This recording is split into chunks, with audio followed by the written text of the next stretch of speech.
So sa Lazada, lagi kasi siyang out of stock. So sinubukan ko yung website nila, doon ako umorder. So this is for 199 pesos and may free 25 gigabyte siya na data with no expiry. So doon talaga ako nabenta dahil yun nga walang expiry yung yung data niya, 'di ba? So very sulit na yon. And 25 gigabyte, 'di ba? Malaking data na yon. Kahit mga if hindi kayo heavy user, maybe mga 2 months kasyang-kasya na yon, 25 gig. So susubukan natin guys, i-open natin yung SIM. So itetest natin, compare natin gaano ba kalakas ang GOMO SIM.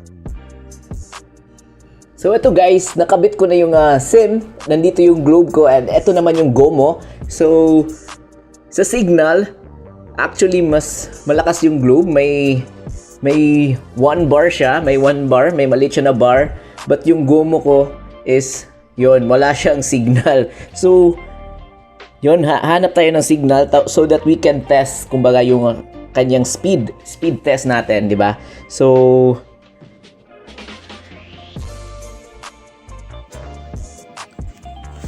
this time, subukan naman natin using yung speedtest.net kung sino ang mas mabilis sa kanilang dalawa. So yon, let's press the go. 1, 2, 3, go!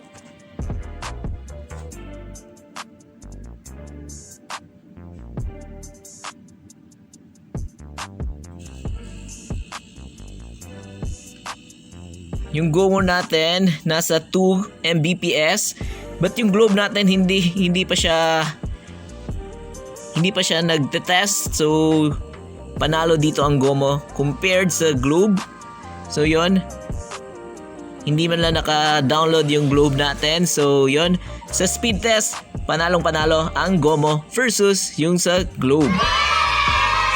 Subukan naman natin sa fast.net. Try natin ulit yung fast.net. Fast.com, I mean. So fast.com.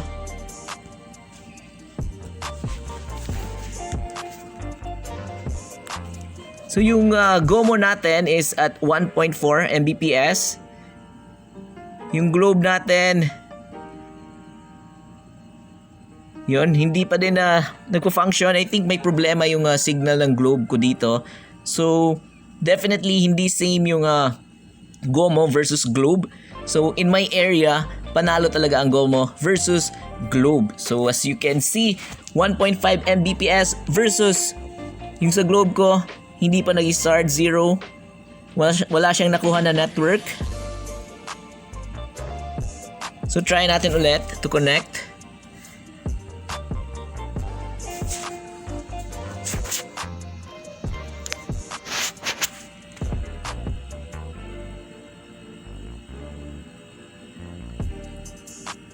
So ito, yon. Naka-connect na siya this time, yung Globe natin, but at just 690 kbps. So nawawala-wala yung connection niya compared sa GOMO. So mas stable yung GOMO natin compared sa Globe. So this time, kahit sa fast.com na test, panalo pa din ang GOMO versus dito sa Globe.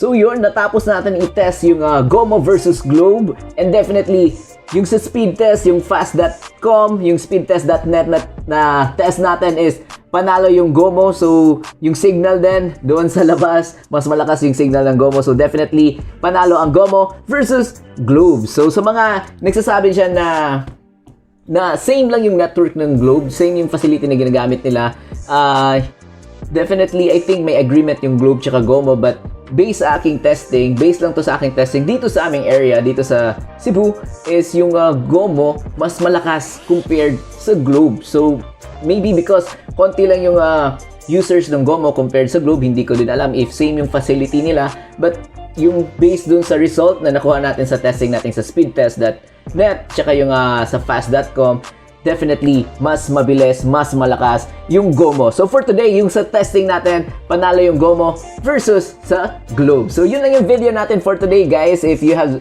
anything to say. If may mga comment kayo or may mga tanong, please comment down below and sasagutin ko lahat ng mga comment ninyo. So once again, my name is PJ. Thank you for watching and I'll see you again next time.